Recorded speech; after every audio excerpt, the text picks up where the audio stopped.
Welcome to PatoRealm, where every story hides a secret.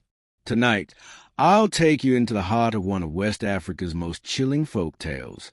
This is the story of Iroko Forest, a place said to breathe, whisper, and even watch. For generations, the villagers who live near Iroko have spoken of something or someone in the forest. They call it the Whisperer. They say, if you ever hear your name spoken softly from within the trees, don't answer, no matter how familiar the voice sounds, because once you follow it, you may never find your way back. Of course, not everyone believes. Emeka was one of those people. He was young, curious, and skeptical, the kind of man who challenged traditions and laughed at superstition. To him, Iroko was just an overgrown forest, and the Whisperer was nothing more than a bedtime story. But one evening, he made a decision. He would prove the legend false once and for all. Just before dusk, Emeka set out. He wore a light jacket, carried a flashlight, and had no real plan, just confidence and the desire to prove everyone wrong. At first, everything seemed normal. The air was cool, the birds chirped, and the tall trees swayed quietly. The forest, while dense, didn't feel threatening. But as the sun disappeared behind the horizon, a strange stillness settled in. The air grew heavier. Even the wind seemed to pause. That's when he heard it. A voice, soft, close, and unmistakably clear. It called his name, Emeka.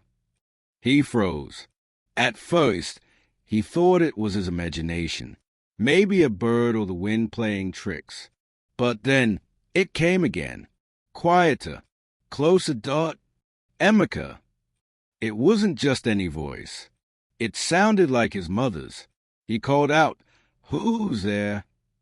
No reply. He swung the flashlight around, shining it between trees and over thick underbrush. Nothing. Still, the voice persisted. This time, it wasn't just calling. It was coaxing, almost pleading. "Emeka, come." His heart began to race. Something felt wrong, but his pride pushed him forward. He wasn't going to run back to the village and admit fear over a whisper. So he walked deeper into the forest. The trees began to feel taller, closer, like they were leaning in. The whisper grew more frequent. Sometimes ahead of him, sometimes behind. Sometimes it spoke like a woman. Other times, it was a man. And once, it sounded like a child. But always, it knew his name. He tried to turn back, but the path seemed to vanish. The landmarks he thought he'd remembered were gone. The forest had changed, or maybe it had always been like this, and now he was just seeing it. That's when his flashlight flickered. He tapped it. Nothing. He shook it. Still nothing. And then, in the darkness, the whisper came again. Not a call this time. A warning. You shouldn't have come. Everything went silent. No birds. No wind. No whispers. Just the sound of his own breathing. He took a step back and heard a twig snap right behind him. He turned. Nothing. Another step. Another snap. It was following him. He didn't know which way to run. Every direction looked the same. His feet carried him blindly, tripping over roots and branches, pushing through thick leaves, heart pounding in his ears. And then, nothing. He stopped. The whispers were gone. So was the path. He wasn't just lost. He was nowhere. And in that moment, standing in the darkness, alone and breathless, Emeka realized this wasn't a forest you could walk out of. It was something else. Something alive. Watching. Listening. Waiting. What happened to Emeka that night? Did the Whisperer finally take another soul? Or did he uncover something buried far deeper than the villagers ever knew? The truth is still hidden in the shadows of Iroko, but the story is far from over. If the trees ever whisper your name, don't answer. When Emeka opened his eyes, he was lying on the damp forest floor. Hours had passed. The air was colder now, and heavy mist clung to the ground like breath from the earth itself. His head throbbed. His flashlight was gone. So was the path he'd followed in. He stood up slowly, brushing mud and leaves from his arms. Every direction looked the same. Twisted trees, endless undergrowth, a sky veiled in black branches. He listened carefully. Silence. No whispers. No wind. He called out, hesitantly at first, "Hello?" No response. He took a few careful steps, hoping to find anything familiar. A clearing, a broken branch, a footprint. But the forest was alien now. It felt different, darker, denser, almost alive. The trees seemed to shift ever so slightly when he wasn't looking, like they were slowly closing in. And then a sound, a soft rustling in the distance, not of an animal, but movement, human footsteps. Slow, deliberate. He turned quickly. Nothing. But the sound continued, now from the other side. "Is someone there?" he called. Again, no answer. The footsteps stopped. Then came a whisper, softer than before. But this time, it wasn't his name. It was someone else's. Chinelo. The name drifted through the air like smoke. Chinelo. He froze. Chinelo was his sister's name. But she wasn't there. She was back home. She hadn't stepped foot in the forest. "Chinelo, come." The voice was gentle, familiar, and horrifying, because it sounded exactly like him. Emeka backed away slowly. No, that's not possible." The whisper continued to repeat the name, over and over, echoing between the trees. Then it stopped, and in the distance he saw something move. A shadow, not a figure, not an animal. Something tall. Wrong. Its shape shimmered like heat on asphalt, blurry, shifting, as though it didn't belong in this world. It stood motionless, watching him. When Emeka blinked, it was gone. Panic rising, he began to run, through bushes, under low branches, past thorns that tore at his sleeves. He didn't care where he went. He just needed to get away. After several minutes, he stumbled into a clearing, and finally he wasn't alone. There, standing in the center, was a man, old, wrinkled, dressed in robes that looked like they belonged to another century. His eyes were closed, and his lips moved silently, as if reciting a prayer. Emeka stopped short. The man opened his eyes, and they were white, not blind, not glazed, just white, pure and unseeing. And yet, the man looked directly at him. "You shouldn't have come here," the old man said, voice calm. I got lost," Emeka replied, breathless. "Who are you?" The old man said nothing. He turned away and began walking deeper into the woods. Emeka followed without thinking. After all, what choice did he have? As they walked, the old man finally spoke again. "This forest is a veil, a space between the living and the forgotten." Emeka tried to keep up. "I just want to leave. That's all." "You don't leave Iroko," the old man said. "You earn your way out. Or it keeps you." They came to a stop at what looked like a crude altar built from stones and bones. It pulsed with a faint red glow. Emeka stepped back instinctively. "What is this?" "A marker," the man said, "for those the whisperer has claimed." "How many?" The man turned slowly. "Too many. Some follow the whispers willingly.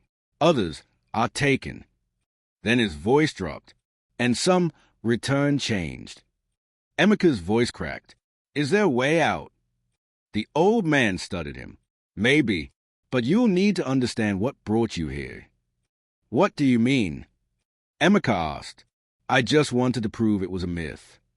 "No," the man interrupted.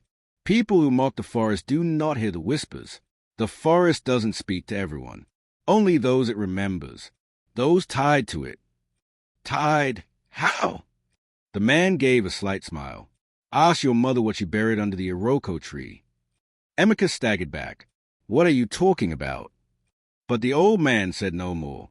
He stepped into the shadows and vanished, as if swallowed by the trees themselves. Emeka called out, but no one answered. He was alone again. The rest of the night was a blur. He wandered, aimlessly, cold and confused. The whispers returned, this time distorted, fragmented, as though multiple voices were speaking at once. Names, questions, cries, and laughter, faint, childlike, but broken, like glass underfoot. He stumbled forward, delirious, until he finally collapsed at the base of a giant tree. It was old, the largest he had seen yet, and carved into its back, barely visible, was a name, his mother's, and below it, something buried, half exposed by time, earth, and roots, was a wooden box, small, worn, locked. He reached for it with shaking hands, and just as he touched it, he heard a sound, not a whisper, not a cry, a breath. From behind the tree, he turned slowly, and standing there was himself, or something that looked like him. Same eyes, same clothes, same scars, but with a grin that didn't belong on any human face. Emeka's breath caught in his throat. The thing stepped forward. "Found it, didn't you?" it said in Emeka's own voice. Then it tilted its head. "Let's open it together."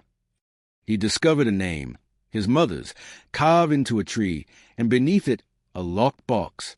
But just as he reached for it, something else appeared, a perfect copy of himself, grinning with malice. Tonight, the forest speaks its final words. Let's return to where we left off. The copy of Emeka stepped out from the shadows, every movement a mockery at him. It wore his face, his clothes, his nervous twitch, but its smile never faltered. "Let's open it together," it said again. Emeka didn't move. His breath was shallow. His fingers hovered over the box buried at the roots of the great Iroko tree. "Who are you?" he asked. The copy chuckled. "I'm what you left behind. The part of you that listened when the whispers started." Emeka's eyes narrowed. "I never heard them until now." The figure tilted its head. "Didn't you? What about when you were a child, alone in the backyard, and heard your name whispered from the trees?" A chill ran through Emeka. He had forgotten that moment. Or maybe buried it. "You followed it then too," the copy said. "And your mother found you at the edge of Iroko, crying, screaming. You've been marked ever since." The box pulsed faintly beneath the soil. "Open it," the voice said. "The truth is inside." Emeka hesitated. His instinct screamed to run. But something deeper, something older, told him this was why he was here. He pulled the box from the earth. The lock crumbled in his hands like ash. Inside was a bundle wrapped in red cloth. He unwrapped it slowly. What he saw made his stomach turn. A small doll, hand-stitched, covered in symbols, and pinned with a long, rusted nail. It was a binding totem, the kind used in dark rituals to trap a spirit, or to bind it to blood. Beside it lay a note, yellowed with age, written in his mother's handwriting. "Forgive me, Emeka. I did what I had to do to keep you safe." He blinked. Read it again. The whispers had never been calling him in. They had been trying to keep something out. The copy circled him. "She did this to you. To us." Emeka stared at the doll. "What are you?" The copy smiled wider. "I'm the voice she silenced. The part of your soul she cut away when she made the bargain. But the forest remembered." Emeka looked around. The trees seemed to lean in, listening. "Then why bring me here?" he asked. "To finish it," the copy said. "Break the seal. Set us free. You know the truth now. What she did, what she buried. All you have to do is return the nail to the tree. Let the forest decide." Emeka stood still. For a moment, he considered it. All his life, he'd felt something missing. Like part of him had been hollow, distant. What if the copy was right? But then, he remembered his mother's face, the way she'd watched over him, protected him, the pain in her eyes whenever he got too close to the woods. She hadn't cursed him. She'd saved him. "No," Emeka whispered. He pulled the doll from the box and turned toward the roots of the Iroko tree. The copy stepped forward. "Don't," it hissed. Emeka drove the nail through the doll, pinning it to the tree. The ground trembled. The whispers turned into screams. The forest came alive, trees shaking, roots twisting, a howl rising from deep underground. The copy of Emeka began to melt, not like flesh, but like fog burned by sunlight. Its grin finally faded. "You'll regret this," it whispered. "You'll never know which version of you came back." And then it was gone. Silence returned. The air grew still. The fog lifted. And Emeka collapsed. When he awoke, he was outside the forest, just beyond the edge. The village was visible in the distance. He was safe. He stood up slowly and walked home, the memory of the forest clinging to his skin like morning dew. When he finally told his mother, her eyes filled with tears. "I thought it would never find you," she said, "but it always does." "What was it?" he asked. She paused. "Something our bloodline carries. Something that was never meant to leave the forest. But now, maybe it's over." Emeka nodded. He never returned to Iroko. But sometimes, at night, when the wind moves just right, he hears a whisper. Not his name, not his sister's. Just a laugh. And a question. Did Emeka truly escape the forest? Oh, did the forest let him go? And if you were in his place, would you have destroyed the binding? I'll let the truth run free. Let me know your thoughts in the comments below. Because in PatoRealm, the forest may be silent, but it never forgets.